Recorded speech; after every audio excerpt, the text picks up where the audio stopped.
A school crossing guard reaches out to News 3 saying she fears for her life and for the safety of her kids. That's right. Marcia Silverman helps kids cross the street at Hess Elementary and wrote this on our Facebook page. Today I was almost hit 3 times. One time by a lady who refused to stop even though I had kids waiting on both sides to cross.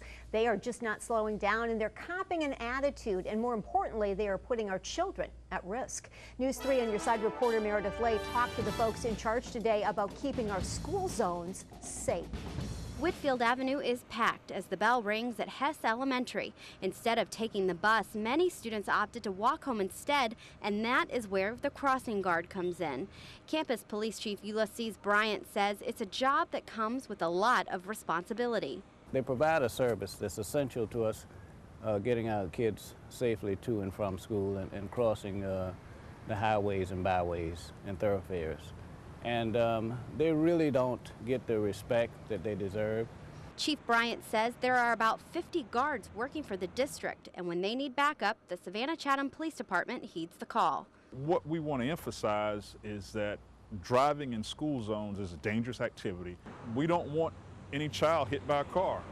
We don't want the school crossing guard hit or injured by a car. So we need drivers to slow down, take their time, and obey the rules. School zone speeds are typically reduced down to 25 to 35 miles an hour twice a day. Usually in the morning hours, usually between 7 a.m. and 9 a.m. Is going to be a busy school zone time.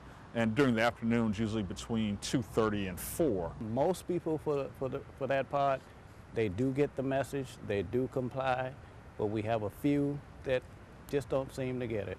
There is a small problem. Lieutenant Mitchell says there are more school zones than there are patrolling officers, but they do rotate schools, so you never know where they'll be next, handing out tickets to speedy drivers. As they say, when the deed is done, you just can't take it back.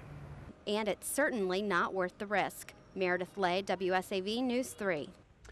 Fines for speeding in a school zone start at $150 and go all the way up to a trip to court in front of a judge.